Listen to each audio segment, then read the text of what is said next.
and I have given all the proofs of who was involved with Diddy. I have presented the videotape of Diddy's parties as evidence. Now no one can save Diddy and the other celebs. Jay-Z, Beyonce, all of them were Diddy's handlers. After watching the rest of the documentary, you'll understand everything. I advise Beyonce to divorce Jay-Z as soon as possible because I'm ready to shoot a documentary about Jay-Z, and I guarantee it will outgross Diddy's documentary. If Beyonce sends me a legal letter on behalf of Jay-Z, I remind her to stay quiet. This is a dispute between men, and she has no right to interfere. I have to let everyone see the true face of Jay-Z. Jay-Z and Diddy have been longtime friends, and their business dealings never stopped. He frequently attends Diddy's parties, so why do people think he's innocent? Jay-Z and Diddy got involved in the same case in 2024, where a victim claimed she was assaulted by both Jay-Z and Diddy. I remember Jay-Z saying these were all rumors and that he was defending Diddy. But ironically, Diddy got arrested in 2025, and there's enough evidence to count his crimes on one hand. I've known them for 20 years, and I know how many bad things they've done behind the scenes. After Jay-Z founded his company, he repeatedly got into copyright disputes. In 1999, he was convicted of third-degree assault and served time in prison. He was unfaithful to Beyonce, and he was caught by Beyonce's sister. I think everyone has seen the footage of him getting beaten up in the elevator. I've already gathered the evidence, and I'm going to give Jay-Z a surprise. The new lawsuit coming with Jay, the part with Jay. I go, oh shoot, like to us, black excellence, right? that had to be there. We getting tighter, you know what I'm saying? And united we stand, and ain't nothing else. Black excellence, they're sitting there like, yeah. It's the billionaire brunch. Oh, Like, I hate you, man. unaware of anything going on here. This is the one time I'm gonna be with you this year.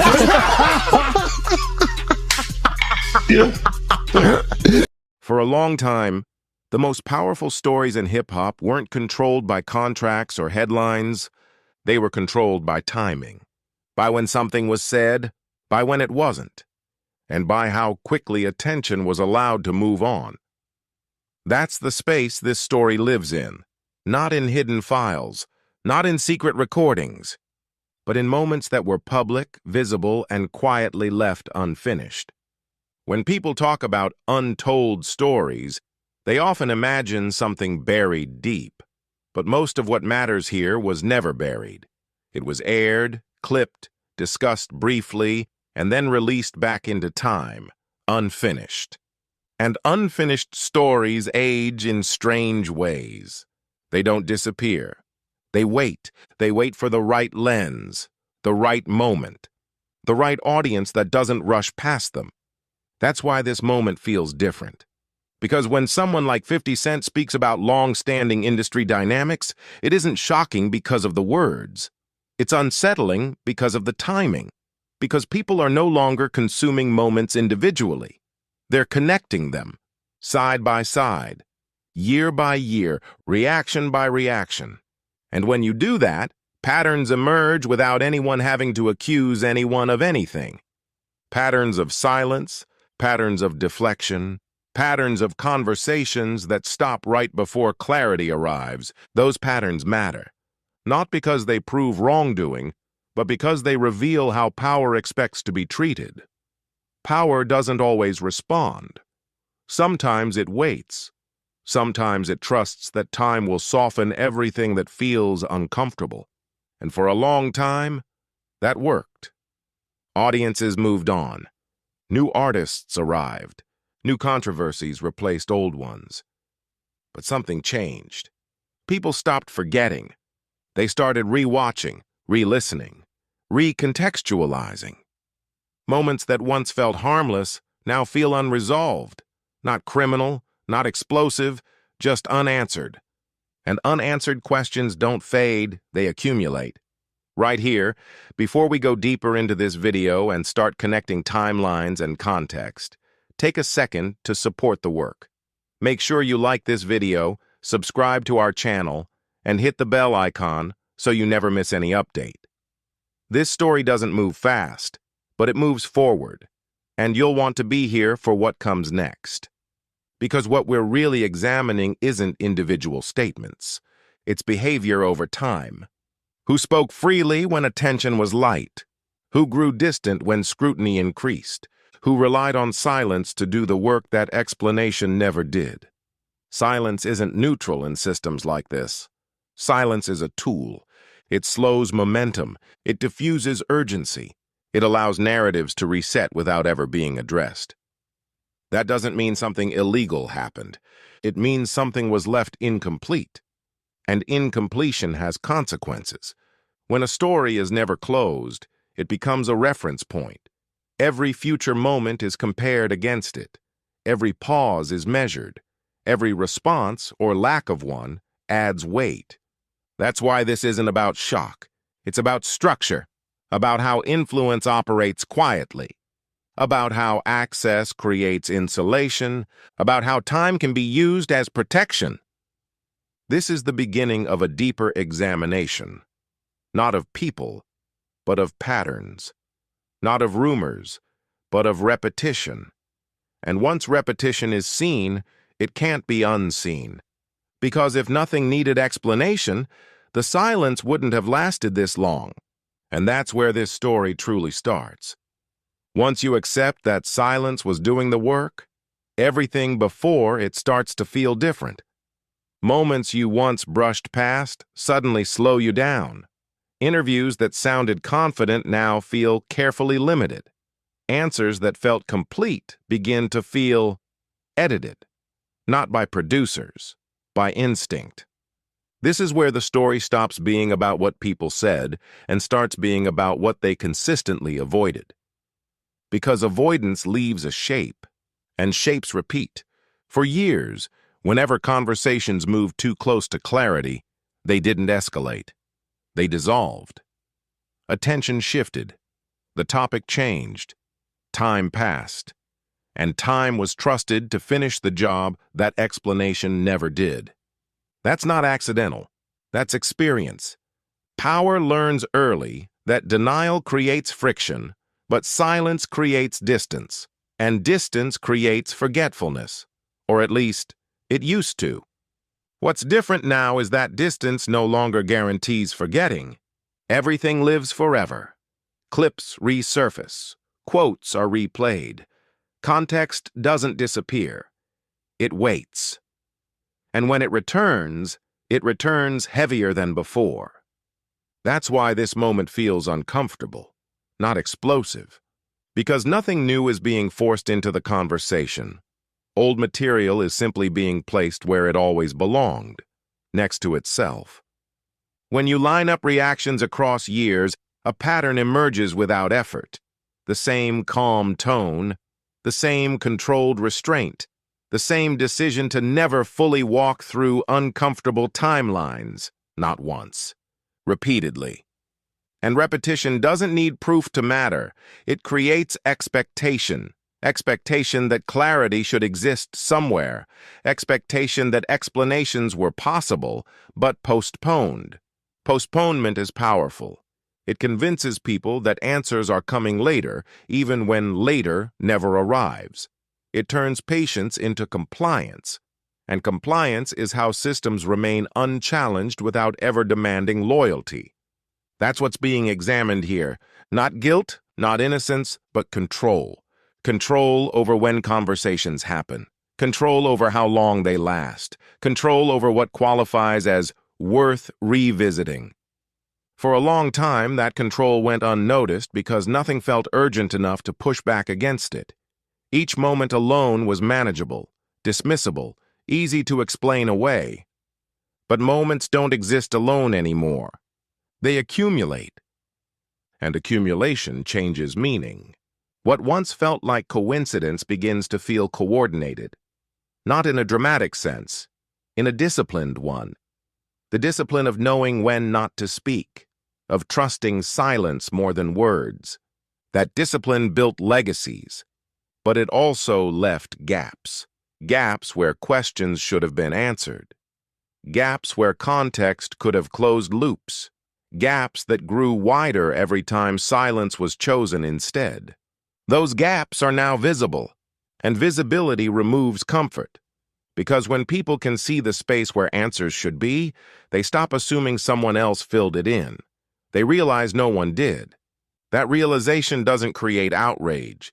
It creates attention, steady, patient, unblinking attention, the kind that doesn't rush to judgment but doesn't move on either.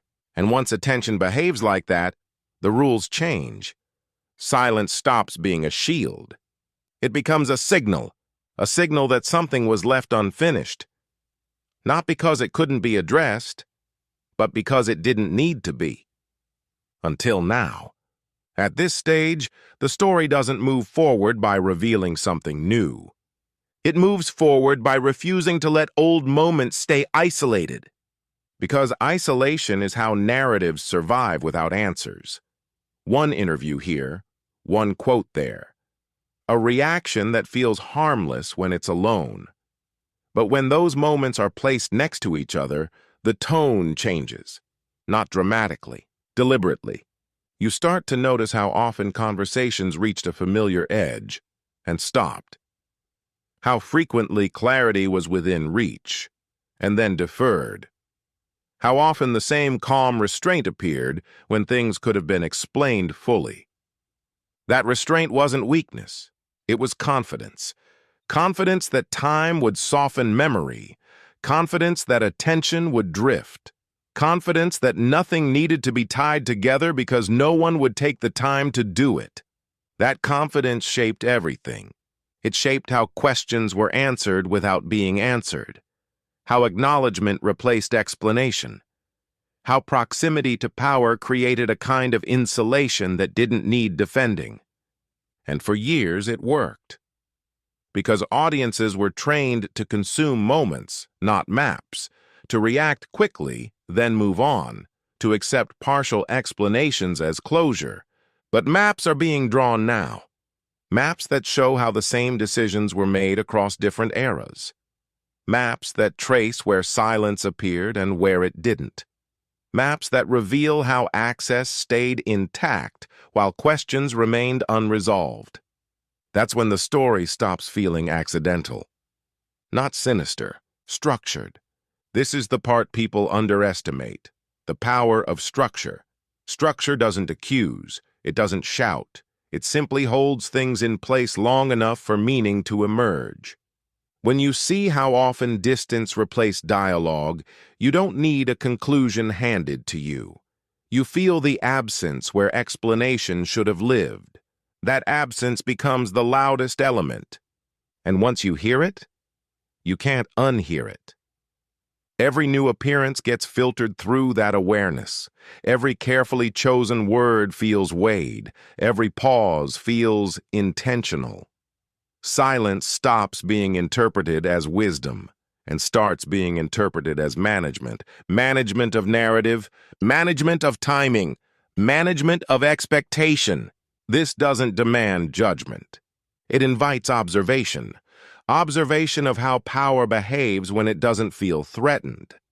How it behaves when it trusts the system to carry it forward without disruption. How it relies on familiarity to replace scrutiny. Familiarity is comforting. It makes people assume things are handled, that explanations exist somewhere, even if they were never shared. That silence equals resolution. But resolution requires clarity. And clarity was never offered. Only distance, distance between moments, distance between questions and answers, distance between what was visible and what was addressed. That distance once protected the narrative. Now it exposes it, because people aren't rushing anymore. They're staying, they're comparing, they're noticing that the same techniques appear whenever pressure increases, and techniques, once recognized, lose their power. This is where the story deepens, not because anything explodes, but because the audience understands something fundamental. Silence didn't mean nothing happened.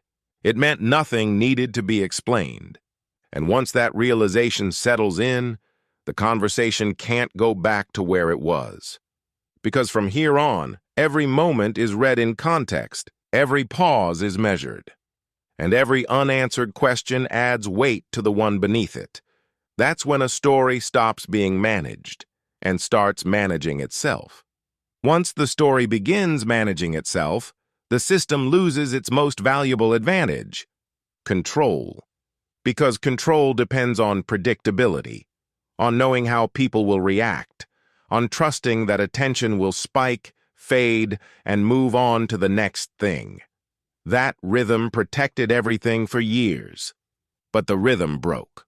Now attention doesn't rush. It doesn't burn out. It lingers. And lingering attention changes behavior. You can feel it in the pauses, in the careful wording, in the way certain topics are approached indirectly, if at all. Not because there's panic, but because there's calculation. Calculation about how much explanation creates risk and how much silence still feels safe. That calculation is visible now. This is where the documentary becomes uncomfortable, not for what it claims, but for what it refuses to let slide. It doesn't escalate. It doesn't dramatize. It simply refuses to move on without coherence. And coherence is the one thing silence can't provide. For years, silence worked because it blended in. It felt like maturity, like focus, like restraint. People respected it. They interpreted it generously. But generosity depends on trust, and trust weakens when patterns repeat. When the same strategy appears again and again, generosity turns into scrutiny. Not hostile scrutiny, methodical scrutiny, the kind that doesn't need answers immediately, the kind that keeps track. This is where pressure changes form. It's no longer about forcing statements. It's about watching choices. Who engages when the questions are light? Who disengages when context is required? Who speaks freely in safe moments, and who withdraws when timelines overlap? Those contrasts tell a story without saying a word. And once people see that story, they stop demanding drama. They stop waiting for a reveal. They understand that the reveal already happened. It was structural. This part of the story matters because it shows how systems maintain stability even when questions circulate. By never letting those questions converge, by keeping them fragmented, by trusting time to separate them. But time didn't separate them this time. People brought them together, and bringing them together didn't create chaos. It created clarity. Clarity that certain explanations never arrived. Clarity that certain moments were always treated as temporary inconveniences instead of conversations. Clarity that silence wasn't a reaction, it was a method. That method worked because no one named it. Now it's named. Not loudly, not aggressively, quietly. And quiet recognition is more destabilizing than loud accusation because it doesn't fade. It doesn't get dismissed as noise. It stays embedded in how every future moment is interpreted. This is the stage where the story stops needing momentum. Because it already has memory. Memory that connects instead of forgets. Memory that notices when familiar strategies are reused. Memory that understands when distance replaces dialogue. And from this point forward, silence can't restore balance. It can only add weight. Weight to the gaps. Weight to the pauses. Weight to the unanswered questions that now sit at the center of the conversation. This isn't escalation, it's exposure of process. And once a process is exposed, it can't be unseen, even if nothing else is ever said. That's why this moment matters. Because the story no longer depends on what comes next. It depends on what was never finished. By now, something important has shifted. The story isn't being driven by curiosity anymore. It's being driven by expectation. Expectation that explanations should exist, that timelines should make sense, that silence, if it continues, must be doing something other than waiting. This is where silence stops being passive and starts being read as active. Active choice, active restraint, active reliance on the same method that worked before. And that's what makes this stage different from all the others. Because the audience isn't emotional. They aren't demanding immediate answers. They aren't rushing to conclusions. They're doing something far more destabilizing. They're staying present. They're watching what happens when pressure doesn't spike and disappear. but settles. When questions don't trend and vanish, but linger. When attention doesn't move on, but deepens. That kind of attention changes how every decision feels. Every pause is longer. Every absence is louder. Every non-response carries more meaning than words ever could. This is the phase where systems feel exposed, not because they failed, but because they worked too predictably. The same instincts appear, the same distancing, the same confidence that time will do what explanation never did. But time isn't erasing this anymore. It's sharpening it. People are no longer asking, what happened back then? They're asking, why was this never closed? That's a harder question to answer, because closing a story requires context. It requires walking through uncomfortable details. It requires trusting the audience with complexity instead of shielding them from it. Silence avoids all of that, and avoidance, repeated often enough, becomes visible. What makes this moment powerful is that nothing dramatic needs to happen next. No statement, no confrontation, no reveal. The pressure exists simply because the audience understands the pattern. And understanding removes leverage. When people understand that silence was a method, they stop interpreting it generously. They stop filling in the gaps with assumptions of resolution. They accept that the gaps are part of the design. That acceptance changes everything. Now, every future moment is read through that lens. Every appearance is contextualized. Every calm response is measured against the absence of explanation. This isn't outrage, it's accounting. Accounting of how often clarity was possible. Accounting of how often it was deferred. Accounting of how consistently distance replaced dialogue. That accounting doesn't accuse, it records. And records don't fade when the news cycle changes. This is why the story no longer needs new material. The existing material is enough. Enough to show repetition. Enough to show discipline. Enough to show that silence was never about uncertainty. It was about control. Control over timing. Control over narrative. Control over how long questions could be suspended without consequence. That control once felt unbreakable. But control depends on assumption. The assumption that people would eventually move on. They didn't. They stayed. And staying is what turns silence from protection into pressure. Because silence can hide uncertainty. It can't hide patterns. And once patterns are seen, the story stops waiting for answers. It starts demanding coherence quietly, relentlessly, without needing to raise its voice. At this point, the story stops asking for permission. It no longer waits to be acknowledged. It no longer hopes to be addressed. It simply exists, steady, unresolved, and impossible to ignore. Because when attention learns how to stay, power has to adjust. What once felt like a safe pause now feels like a long absence. What once felt like restraint now feels like avoidance. And avoidance, when repeated enough times, stops being subtle. This is where the weight really settles in. Not the weight of accusation, the weight of continuity. Continuity in how questions were handled. Continuity in how explanations were delayed. Continuity in how distance replaced dialogue whenever clarity would have closed the loop. That continuity tells a story without ever raising its voice. For years, the system relied on one reliable outcome: fatigue.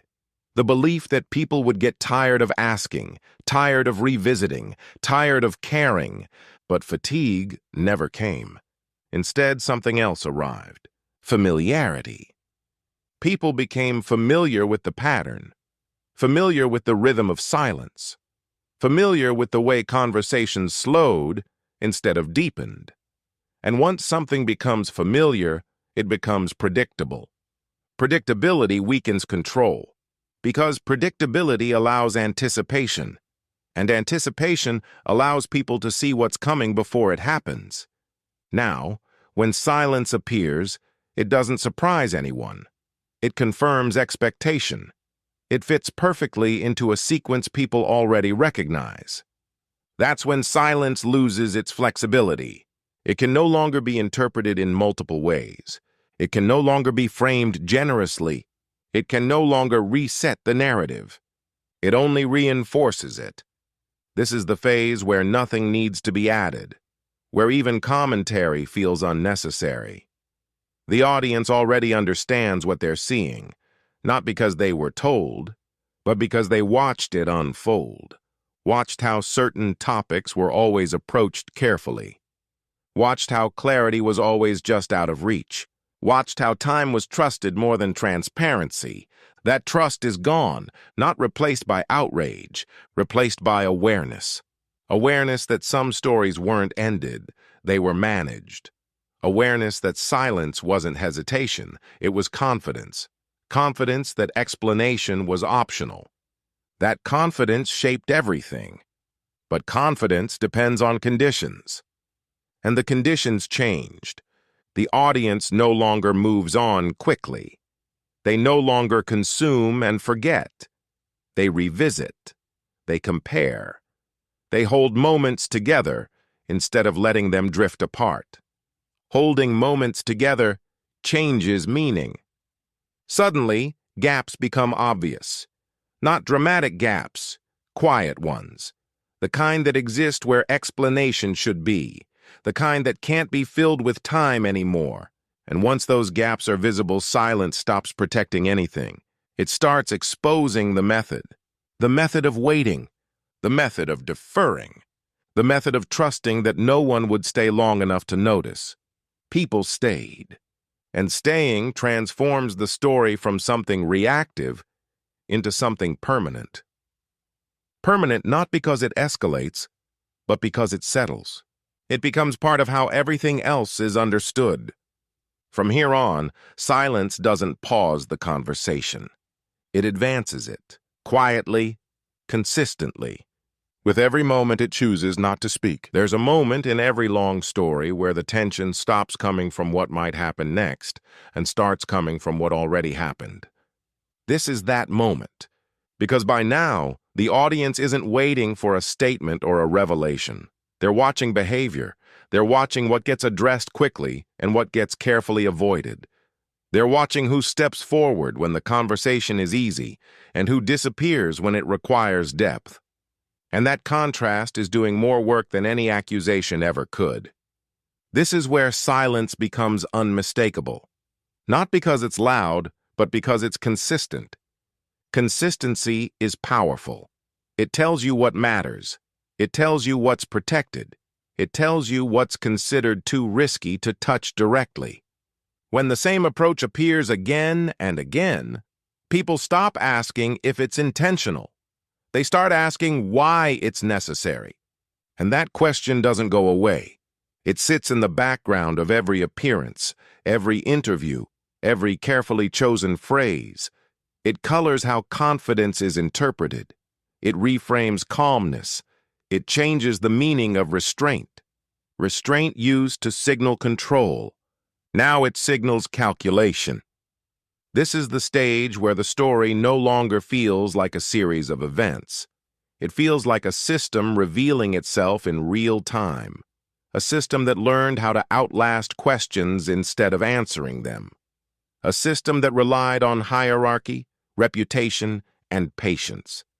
But patience works both ways. The same patience that once protected the narrative is now being applied by the audience. And patient attention is far more dangerous than emotional reaction. Because emotional reaction burns fast. Patient attention remembers. It remembers what was said years ago. It remembers what was never followed up. It remembers how often clarity was postponed in favor of moving forward. That memory is cumulative. It doesn't explode. It doesn't trend for a day and vanish. It accumulates. And accumulation creates weight. Weight that doesn't need proof to exist. Weight that doesn't accuse. Weight that simply makes certain explanations unavoidable if the story is ever going to feel complete. This is why the atmosphere feels different now. Not hostile. Unsettled. Unsettled because the usual tools aren't working anymore. The pauses don't reset the conversation, the distance doesn't cool interest, the silence doesn't end the question. It just sharpens it. And once a question is sharpened, ignoring it becomes more noticeable than addressing it. That's the paradox. Silence once protected relevance. Now it threatens it, because relevance depends on trust, and trust depends on transparency. Not total transparency, but enough to close the loop. The loop was never closed. So the story keeps circling back, not out of obsession, but out of incompletion. And incomplete stories don't fade. They wait. They wait for context. They wait for coherence. They wait for someone to decide that explanation is less risky than silence. Until then, the audience doesn't leave. They observe. And observation, sustained long enough, becomes its own form of accountability. At this stage, the story doesn't feel unfinished anymore. It feels deliberately left open. And that distinction changes how everything is interpreted. Because an unfinished story invites curiosity. A deliberately open one invites scrutiny. People begin to understand that closure was possible at many points, but consistently postponed. Not because it couldn't be reached, but because reaching it would have required something unfamiliar. Transparency. Transparency disrupts systems built on distance. It forces alignment between words and timelines. It removes the comfort of ambiguity. And ambiguity, for a long time, was the quiet ally that kept everything balanced. Balanced enough to continue. Balanced enough to avoid confrontation. Balanced enough to move forward without explaining backward. That balance is gone now. What replaced it isn't outrage or certainty, it's awareness. And awareness doesn't demand immediate answers, it demands consistency. This is where pressure becomes unavoidable because it no longer comes from outside voices. It comes from within the narrative itself. Every past moment now has an echo that asks, why was this treated as temporary? An echo that asks, why did no one connect these dots earlier? An echo that asks, why was silence always enough? Those echoes don't fade, they repeat, and repetition is powerful. Repetition turns coincidence into pattern. Pattern turns behavior into structure, and structure forces a reassessment of intent, not in terms of guilt, but in terms of design. Design reveals priorities, what was protected, what was deferred, what was allowed to remain unresolved. Once priorities are visible, silence loses its neutrality. It stops being an absence and starts being a statement. A statement that says, the system believes it can outweight the question. But waiting only works if people leave. They didn't. They stayed long enough to notice how often distance was used instead of explanation. Long enough to see how frequently narratives were compartmentalized to avoid overlap. Long enough to recognize that complexity was avoided not because it was confusing, but because it was clarifying. Clarifying in uncomfortable ways. This is the turning point. Not because new information arrives, but because interpretation stabilizes. People aren't speculating anymore. They're contextualizing. They're placing moments side by side. They're tracking how language shifts under pressure.